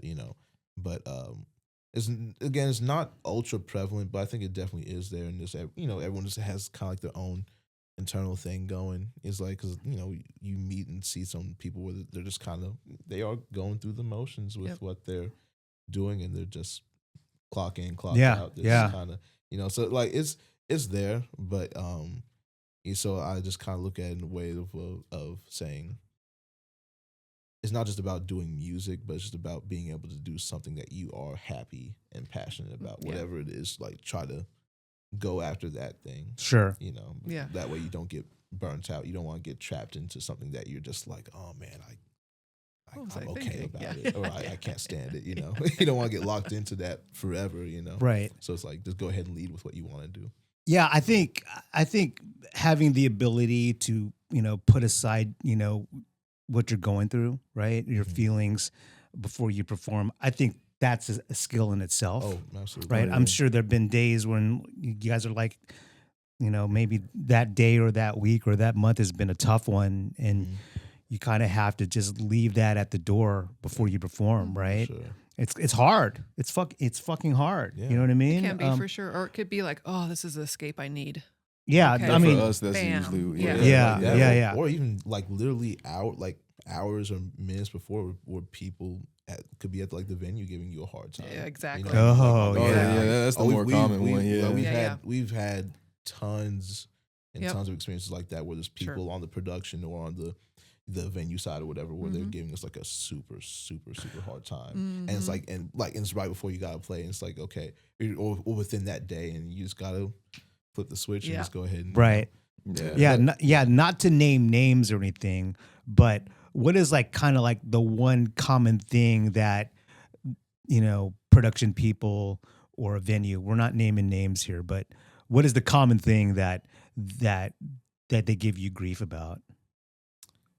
I think like you kind of said earlier, there's people that are locked into something that I guess they either don't want to do or they just don't want to do anymore, and it's just like if you ask for anything beside what's already up there, then it's just Oh, okay. yeah. Which I'm sure I'm sure y'all both gone through that. Where Oh, it's dude. like, yeah. I've had some like old like sound texts like, "Goddamn DJ," you know what I mean? Like, whatever, dude. Like You know what I bunch of mean? Garbage, I bet. Yeah. And it's always so funny because the energy we go over there with, and then it's like people get to interacting with our parents and stuff like that, and it's so funny because every time that happens, afterwards, everybody acts like they were so cool from the beginning. I know. That's always the funny. But they're I like, oh my, know. they're like, oh y'all are so great, blah blah. How you doing? Blah. And it's like, is this the What? same person? Yeah. Right, yeah. Prove Yeah, yourself. sure. You had to Yeah, prove. exactly. Yeah, but Flip again, their- too, it's like you never Yeah. know what people are going through, and a lot of times people do get locked into things where it's become kind of monotonous or it's become a chore. Or let's be real, it's like even on the artist side, I've seen a lot of artists that talk to people crazy, and I'm just like, Sure. I can only yeah. imagine being somebody where it's like you work at this venue, you're the house tech for this venue, you have to deal with this. Yeah. So it's like I've seen artists get crazy too, and once you're dealing with that, it's like I could understand why they come in with this preconceived thing because the last 10 artists have been this kind of way, and we're the 11th artist, so what makes you think we're going to be any different? Right. So it's like, yeah. everybody's going through something. That's why it's like for us, it's like I try never to take it. Oh yeah, you don't take never it take it hard. personally. Yeah. Yeah. Because typically, again, it's so funny. Like you said, by the end of the show, they come up and they're like, "Cool." It goes to show like how your attitude and the music that you make can be infectious on people, even people that are. You change their being really energy. good. Oh yeah, for sure, absolutely. Music is that powerful. It is. Yeah. It definitely is. So Yeah. Yeah, it's like unless they actually know you for real, and this is like somebody that's in your sphere of people, then it's like, and even then, it's like everybody's fighting battles that they don't talk about. It's like we never take it like. Now I'm human, so it's like you're doing this to me, I'm still gonna feel we're still gonna feel a type of way about it. But that's gonna be my initial reaction. Right after that, I'm gonna be like, listen, I'm not gonna take it personally. I have no idea what this person just dealt with, and I know it's not directed at me because they don't even know me. Mm-hmm. So Yeah, for sure. That's a good way Yeah. of looking at it. Yeah. I mean, it's the only way to Exactly. keep yourself sane. It's like, if we're going to be here, here on this earth, and we're going to keep living, then it's like you have to have we were just talking about this the other day, you have to have a bit of optimism. yeah, People look at optimism kind of like it's, like this naive thing. And it's like, no, to keep your sanity, it's like you have to be a little optimistic about it at least, Yeah. certain situations. Self-preservation. Like, I mean, who else are you doing it for? You got to look out for you. right, yeah. So absolutely. whether it's hope or optimism or seeing the glass half full or at least being realistic about things, it is self-preservation that you are keeping so that you can keep doing what you want to do and show up with your A game. So it's just one of those things where, I mean, we all are human. Things get a little touchy sometimes, but that was like a minute ago. Now it's a new minute. So. Exactly. It's like exactly. being optimistic is like that. I feel like that is almost like the basis of being realistic. You know what I mean? Because that like you need to look forward to something and to want to keep moving forward. Like that's if you're going to keep trying, that's you're a going to keep necessity, trying. Yeah, you have like, to for life. So yeah. it's just kind of like I Exactly. think the realistic thing is to think, okay, I can do more or have a better tomorrow or better future. Right. Keep striving Exactly. for that. Y'all should do your own podcast of like positivity after Yeah. each show. Oh, absolutely. Oh man. Have a Q&A. Oh yeah, definitely. Oh, I think your fans would love that. I Yeah. mean, if you, Listen. but I'm sure like after like, you know, you were saying 75 minutes, you're just like, okay, you know what? I don't know if I could do another 30 minutes of like of a Q&A. You know It what I mean? depends. it If could you be had stuff every yeah. day of the week, then yeah, maybe. But I mean, it's like, you know, it's the one or two things that week, then it's like, yeah. And it's like, now, man, I look at other people's jobs like, man, if that's the worst part of my job, No, he's like, Yeah. 1,000%. yeah, it's like, Oh, that's yeah, the yeah, worst, for sure. man. Yeah. Because I'll when, be okay. because I Yeah. get caught up sometimes, you know what I mean? Mhm. Like, all right, this load-in sucks. Okay, this venue, like, okay, I love the venue. The load-in is terrible. Like, Yeah, this yeah. is gonna kill me. And then I have to remind myself, like, Mel, like, just think about the first 2 restaurant jobs that you had and how hard it was. Mhm. You know what I mean?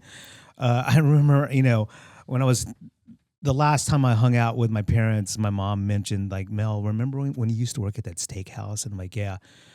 Like you would just come home like you just looked. I mean, I was young. I was a kid. And Yeah. you would come home like just looking just, you know, yeah, you were just shredded when, you know, you looked, I mean, you know, your uniform was dirty, you're extremely tired. And it was like the hardest gig I ever had, you know, like Yeah. the you know, having to Like, take out Weren't like, you a busser?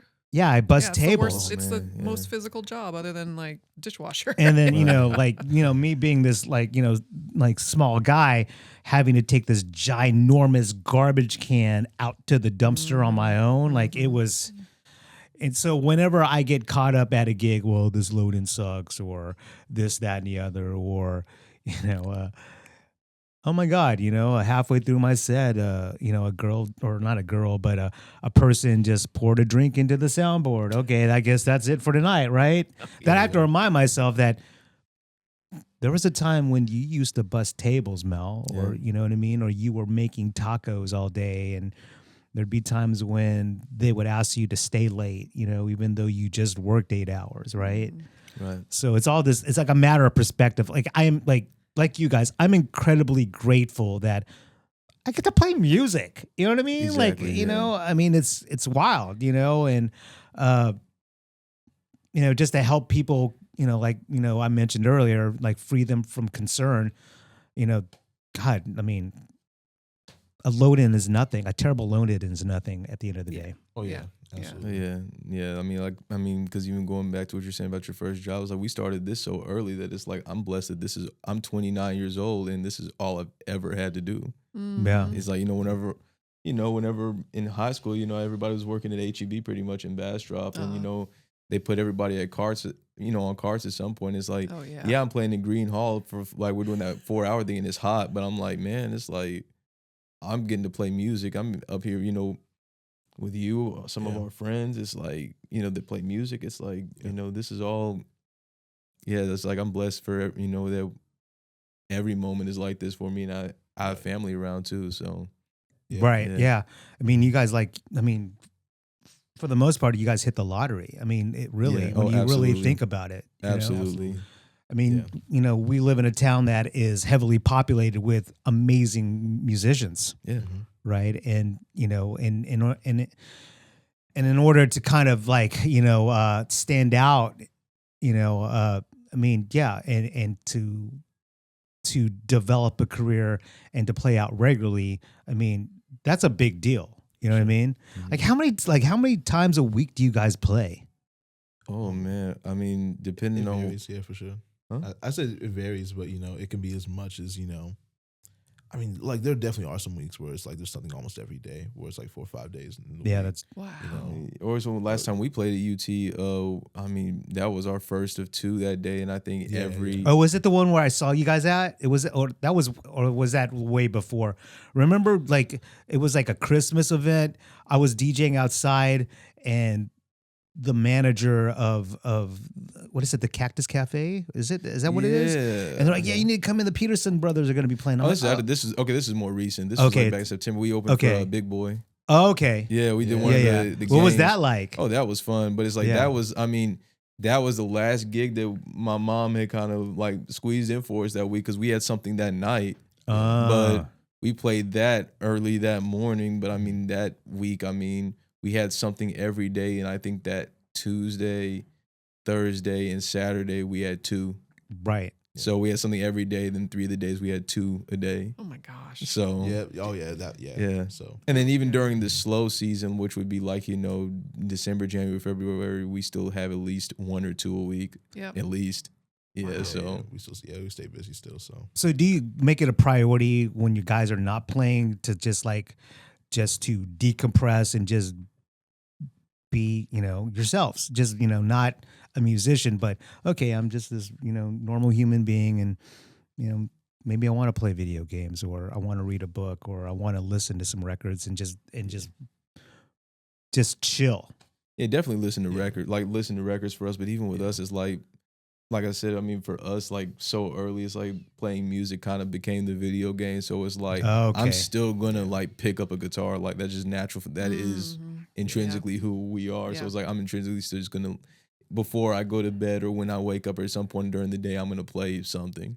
Yeah. Just cause. Yeah. Yeah, it's probably It's like that. we love it that much. Yeah. So Right. Yeah. It's Yeah. like it doesn't matter for me. It's like he knows me. It's like even it's like no matter how late it is, it's like if I realize like I didn't pick up the bass, it's like 3:30 in the morning. If it was like if we were like hanging out and talking, and let's say we did stuff during the day and we were just like ended up hanging out, and then I realized I haven't played, and it's like if it's like 1 a.m. or 2 a.m., I will go and pick up my bass for like an hour. Right. I'm like I gotta get it in. You know what I mean? Yeah. So, And not like, even just to practice, just like I mean, it's just I don't know. because It's you just- just like to do.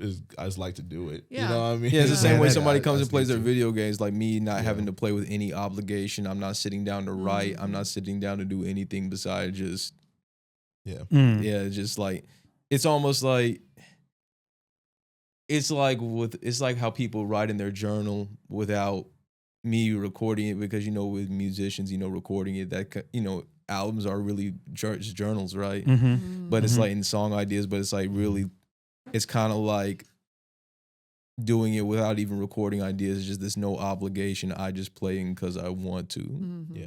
Mhm. Just, Right. yeah. So it's that and listening to records though, that'll be, and then on the off time too, then that's when we have time to find like, hang out with our friends and like, go to restaurants or something, Mhm. Me and him aren't really party animals. I tell people, I think I was born past that part of my life. So Yeah. it's like, Old souls. yeah, so like, yeah, we're not the Yeah. drinkers or smokers or anything, but it's like we'll go out to a restaurant with our friends or something Yeah. like that. 'Cause Go out and that's- see other concerts. Yeah, we grew up Yeah. around it, so like going into the clubs and Yeah. even like as Right. like kids and seeing all the craziness and stuff like Yeah. that. So it just kind of like we were over it. Yeah. Yeah. Yeah, Yeah. so- Yeah. Probably a good Yeah, way yeah. to like Yeah. raise your kids to like desensitize them to not wanting to while out when they turn 21. Right. And then I don't know, me and him, maybe, like we yeah. talked about this the other Yeah. day. It's like me and him just have this such a sense of self that is just like we were never even peer pressured into doing it. I was just like, I just don't want to do this. Just, Great. Yeah. And That's it's cool. like it's like Yeah. for whatever people like. It's cool that people do. It's like I don't judge anybody for doing it all. It just wasn't us. It's like all our extra money goes to all the money that we would have had drinking and smoking. It goes to either buying vinyl, buying Yeah. more It's record like, stuff. like music stuff. Yeah, music stuff or the classic car thing. Yeah. But other than So- that, Yeah. Well, yeah.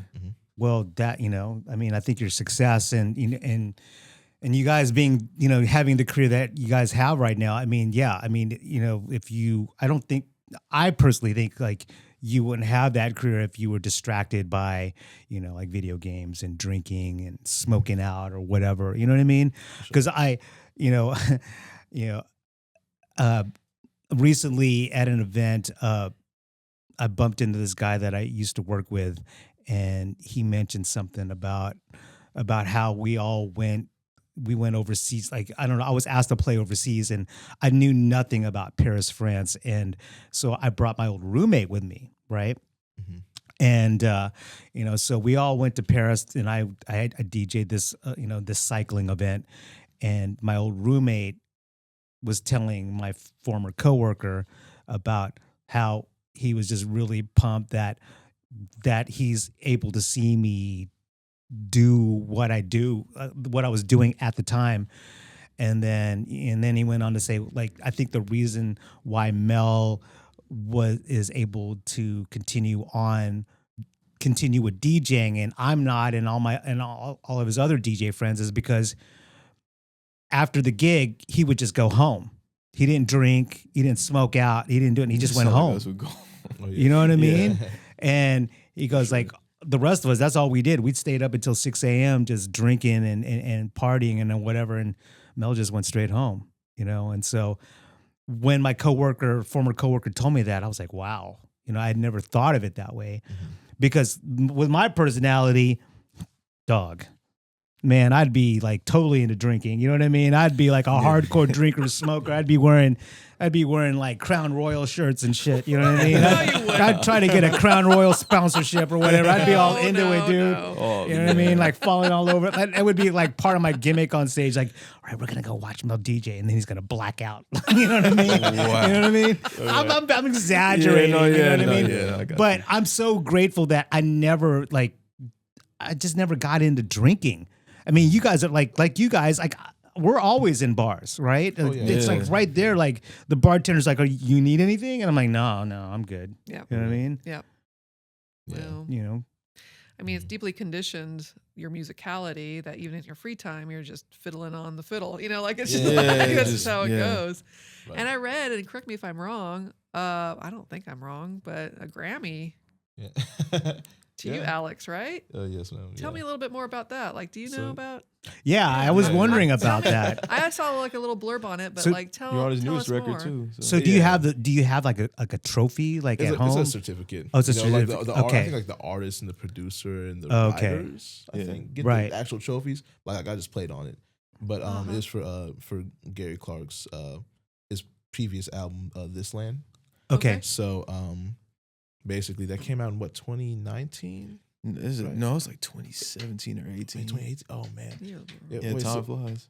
yeah. So You're when, old. like, I think I played on Dog. that track. Yeah, I think I played on that track. I think that was like the summer after I graduated high school. I think. Wow. And what was that like for you? Yeah. Like just being fresh out of high school, playing with Gary Clark, and then eventually. I remember that Yeah. being in the springtime. I think you were about to graduate when you recorded it. Word. Oh Yeah, man. I remember it being in like March or April. Oh man, yeah, that was Yeah. that was wild. Yeah, so like I know, like I think I think John might have told us that he was working with him, Yeah. and then I know like Gary was. It was like when we were doing like our Monday residencies, and I know Gary was coming in he came into a couple and like to hang out, and just probably check out the set or whatever because he's recording right down the street over at Arlen, Okay.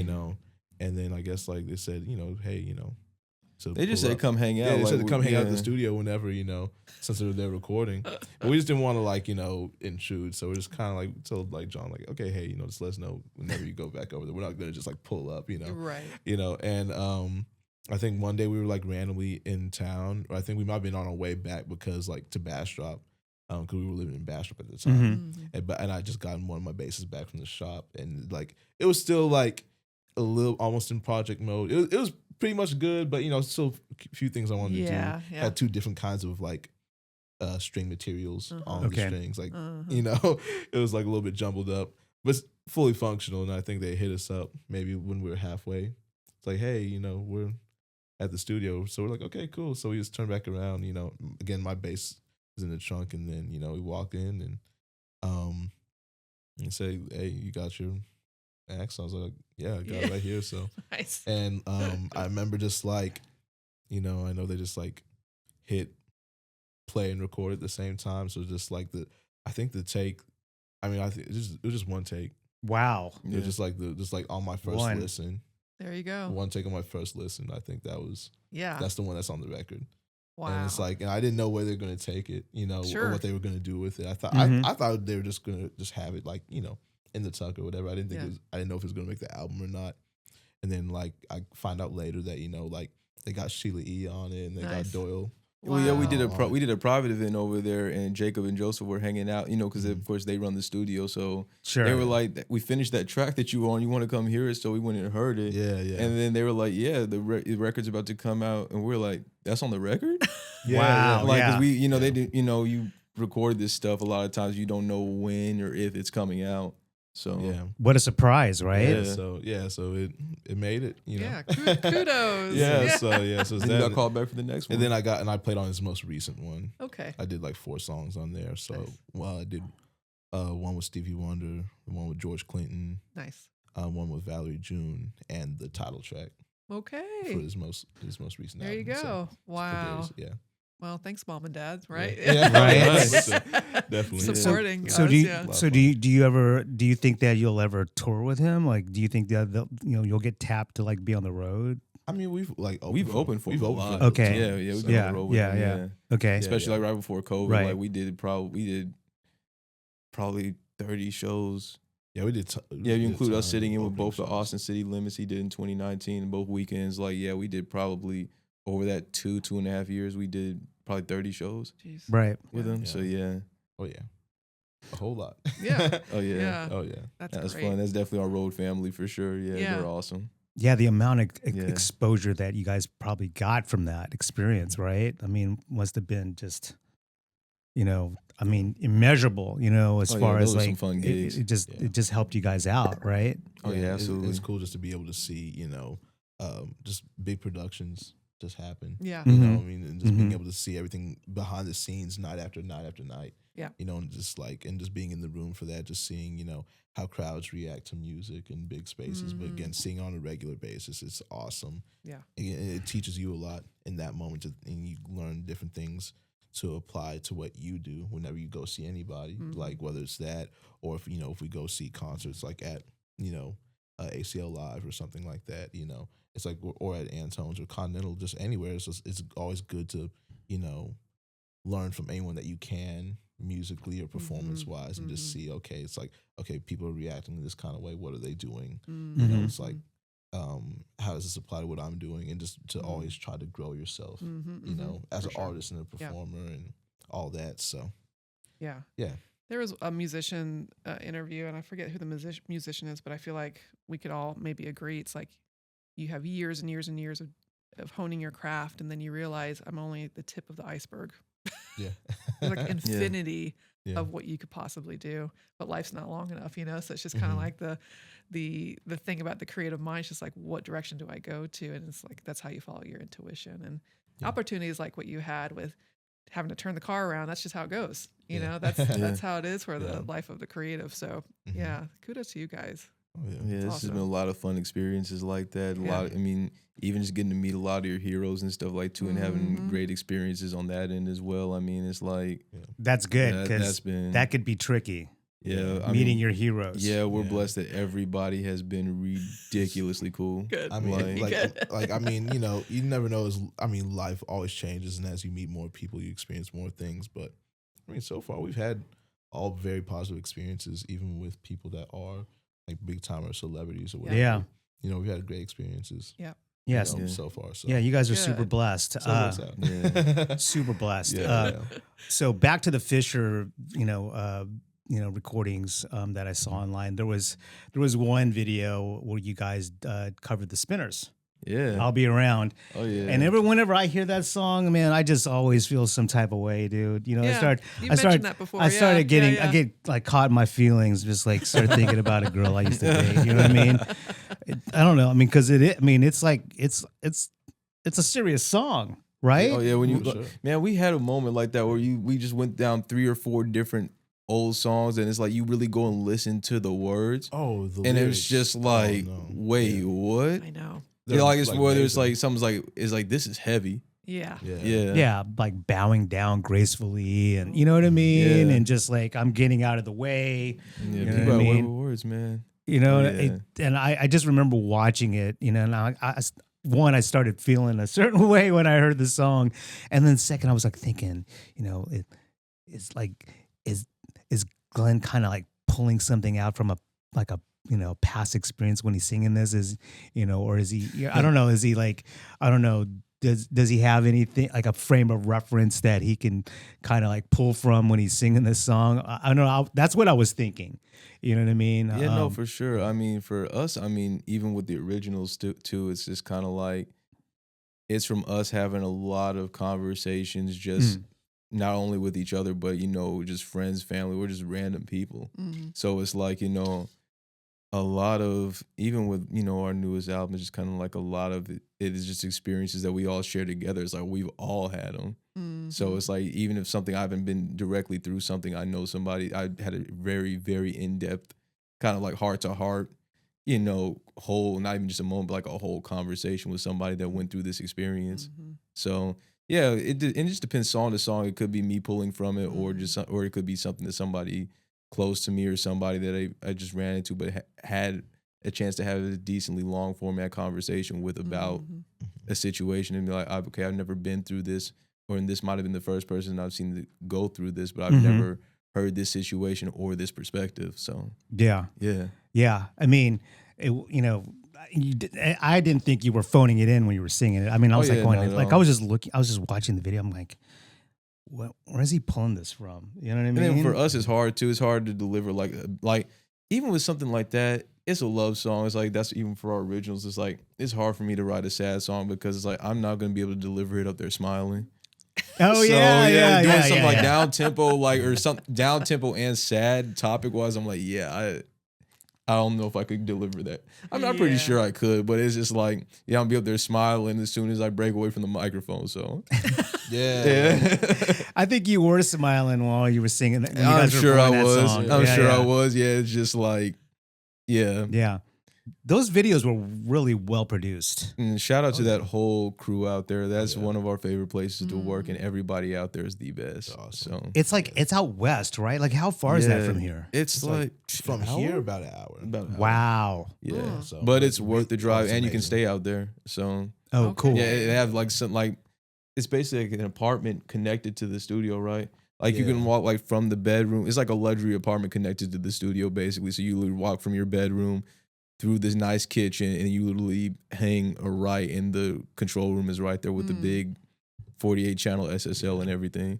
Wow. Just like, Yeah, just the way they so- did that whole campus out there, because you know they got the recording studio side, you know, / apartments, and then they have A sound they have stage. their offices. You know, you walk a little ways, then it's their That's offices, right, then right. you walk a little bit more, and then it's their it's a big sound stage. Mm. Well, I think during the pandemic they were doing like a lot of either like, was it Kimmel or someone like that? Yeah, a lot of bands from Like around some of the- here, whenever they had yeah. like a TV performance for like Got it. Fallon or Kimmel, they would send it in, and Okay. Like they would they record them do it there though. at Fisher, Oh, and then so- send it. Yeah. And that, and where we were at, that was the studio. But well, the other thing we're talking about, they have like a sound stage that did like a car commercial in there one time. You can fit like 15 cars in there and have enough space to move the big red cameras around and stuff. Wow. So it's huge. Sure. Yeah, it's a Yeah. big Yeah. and that has more apartments and Video video, editing, yeah. and stuff Yeah. like that. In there. Okay. And I would love so- to check that out. Oh, That'd be- yeah, you have to. Oh yeah, hey, So- let That us would be know. dope. Yeah, let us we were know, just yeah. out there the other day. Yeah. Oh, were you? Yeah, it's awesome. It's nice just to hang out. Yeah. There. Yeah. It's, Oh, It's yeah. a nice hang. You know, one last question. So what is like your go-to like hip hop record? Like I mean, Oh, hip hop. like a rap record. I mean, you know, we've talked about Outkast. You mentioned Big Boy. That might be a tough question, right? If, to Hip-hop put to put record. you on the spot, right? I got a few just go to records in general because we Yeah. were talking about this. Yeah, let's talk about that real quick. But to answer your question, go to hip hop record. Ooh, 'Cause it's tricky. I mean, it's like it's more of like a compilation. Of course, I love that. Because a lot of times, like I know what the album cover looks like. I know the artist, and I just like, and I know. Sure. describe it. I could probably name You know, it it's for the Dilla compilation where it's like the multicolored, like the red, yellow, blue. You know what I'm saying? Yeah, It's I what forget what they they call- call that one. Yeah. Oh man. But like I love that one. You know. I have a few. Can we name a few? It's hard for me to Yeah, do. like- It's hard for me to yeah. do. No, Oh, no, yeah. dude, I'm the same way. When people put me on the spot, right? Yeah. I'm just like, you know, so Yeah. If I go to hip hop records, I would say Low End Theory. Yeah. I would say, speaking of Dilla, Slum Village, Yeah, Fantastic Volume 2. Yes. Mm. Yeah. Definitely Equipment Eye, Outkast. Mhm, Yeah. mhm. Yeah. To Pimp a Butterfly, that was a good one Like- for me. like that came out when we were in Mm. high school too, That so it's and, like and Untitled Unmastered. No, it was, That's it. that's That came out right after it. Yeah. Yeah, I mean, because it's just so musical, and like I said, that came out like 2014. Yeah. We were in high, like I was a junior, he was a freshman in high school whenever that record came out. Just to hear something that's like hip hop and so musical be at the forefront of the culture, like especially what was going on at the time for him in his first record, and then to do that, it's like for us, like that's like the perfect blend for us, right? So, yeah. So I mean, that would be for hip hop. Then we were talking about just for us, like perfect records in our eyes, like with just no skips, like a record I'll put on from the top, even on streaming, and just play down the record. We were talking about D'Angelo, Voodoo. Oh, dude. Man. Well, really, all three of his records. Yeah, he's one of like our all-time favorite artists. But I would say like that. There's 3+3 by the Isley Brothers that have like Summer Breeze, Who's That Lady? Yeah, with that record from top to bottom, from start to finish is All in All, Earth, Wind and Fire. That's all I got off the top of my head, but those are records where it's like you put those on. Those are no skip records. Right on Time, Brothers Johnson. Yeah, just no skips at all. Yeah, D'Angelo, Voodoo. Yeah. Top to bottom, no skips. Like it for me, it's a very impactful record. You know, I mean, you guys are younger, but when D'Angelo passed away, I mean, clearly all of us were like, deeply affected by that. And then, you just started seeing an outpouring of, everything online. And one of my friends, actually, I don't know, I think Sarah Ronda, right? Sarah Ronda is, a friend of mine. She works at Home Slice. And so she posted a comment about Voodoo, about how important that record was, because that album dropped at the turn of the century. And how not only were we slowly transitioning into like the 21st century, this record dropped, and that record kind of soundtracked that, right? It dropped like right at the beginning of the year, right? I think so. That was I think that record was pre 9/11. Was it pre 9/11? I forgot. Y2K? Yeah. I don't know why. Like either the single for like Untitled dropped January 1st, or the whole record. I don't know. I remember something from it dropping right January 1st. Yeah. I mean, just that record from top to bottom. Just Questlove touching it, DJ Premier touching it. I mean just. Raphael Sadiq. Yeah, just top to bottom. Like I can't get enough of that record. Yeah. Yeah. I mean, those three albums that you mentioned are a full expression, almost without anybody saying, we need to edit this, we need to make this sound a little bit more like that. It's almost like they had a full expression. Absolutely. And I was watching something recently about Bjork. Bjork is okay. She's older now, and she's still very much an artist. And she said, I just played the long game when I was younger, because she started off singing with her dad on the stage when she was very little. And she's like, I got this artistic freedom to do kind of whatever I wanted. She was in Sugar Cubes, and then she went on her own. And she's like, and now I'm getting rewarded for it. Like, I have all these opportunities that I didn't think I was going to have, because no one was telling me how to edit in their own way, like the commercial way or whatever what was trending. And so those three albums, I'm just like, man, that is just amazing, where that full expression almost feels like no one interfered. Like, I mean, that artist got to be who, and that's what you said in the beginning of this podcast. It's just like, we're kind of doing the same thing. Like, we started young and no one's telling us how to do things. Yeah, and then the background of it, it's all blues, rooted in blues, soul, funk. But then if we hear stuff from jazz that we like, we hear stuff from hip hop that we like, we hear stuff from rock that we like, it's going to find its way into our live set. And it's like, for us, this is our solo project together. So we're like, we don't have to limit it. We can literally play whatever we want, however we want to play it. So why not? That's how we are. Yeah. So, It's awesome. Yeah, and you hear it when you guys perform. Oh, absolutely. Right? Like when you played Outkast, like, I don't know if you guys were sound checking or if you were actually like playing, because I remember that event that we did together. It was kind of chill. There weren't like a ton of people there. I just remember, I'm like, they're playing Outkast. And it's so funny. Where we do that in the set, though, it's like, we changed we'll do something like one time in the show where we're like, okay, we guess that's in the show now, but that's actually in the middle of Dramatics. What you see is what you get. So we play that song. So we're usually coming out of that Earth, Wind and Fire, and Ramsey Lewis, Sun Goddess. So God, we'll like so we'll go into what you see is what you get. But whenever we started, what do we do now? Like we play a little bit of the Jones Girls Who Can I Run To. Yeah. Then we'll play. Now is actually it's originally a dramatic song, another dramatic song, but it's what Ninth Wonder sampled for Girl Destiny's Child. Oh, okay. Yeah, we'll play that. Oh yeah, that song's Then- crazy. Yeah, we got Right. so many things. Then then we actually go into what you see is what you get. I'll play a solo. Then we'll do like the Outcast thing. We'll do well before that though, at the top of the solo, where I play.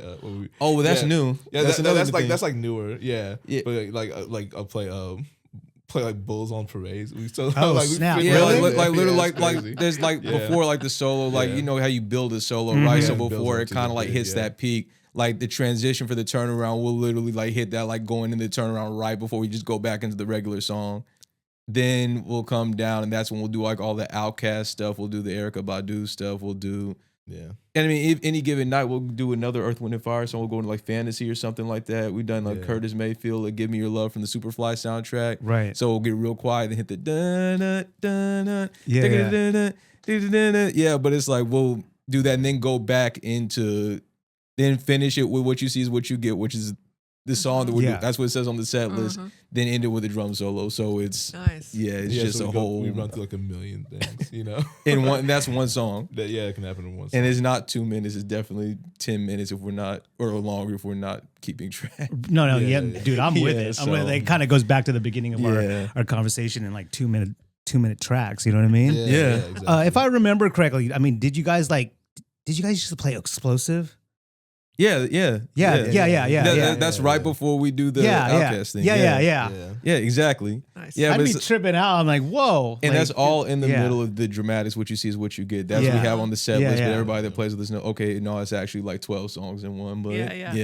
it's just gonna be Right. whatever Yeah. we're. But yeah, if we find cool melodies, then it's like, I mean, even like I remember when the SZA record came out, it had some notable melodies in it. And it was like, oh, this melody just sounds cool. So it's like it's gonna find a way into one of our solos or Yep. both of our solos, just throughout the set in any given song. Right. So like these days, it's just like whatever we find inspiration from, whatever we hear that we like, it's gonna make its way into a Peterson Brothers show. So Yes, Nice. yeah. Nice. Yeah. That's the way to do it. Yeah. Absolutely. That's awesome. Very, very cool. So let everybody know where they could reach you and find you online. Oh yeah, so PetersonBrothersBand.com, right? yeah, And the Peterson Brothers on all social media, all platforms, especially Facebook and Instagram. So and then come out and see a show. Like we're always somewhere here in Austin. So yeah, I know everybody's wanting to come here for vacation now. So it's like, hey, make the vacation plan around the show. yeah, Yeah, there you go. yeah. Check out the album Experience. Yeah. Nice. So yeah. So, all right. Absolutely. Glenn, Alex, thank you for Thank being you. very generous with your time. No, Give it up for thank the y'all so Peterson much. Brothers, Like I everybody. said, first podcast. So thank Yeah, y'all yeah. for having us. Dude, that's Oh my super gosh. cool. Yeah. It's Yeah. amazing. Well, Thank you so much for being on the Sound of First podcast. Thank you. Thank you. Man, appreciate it.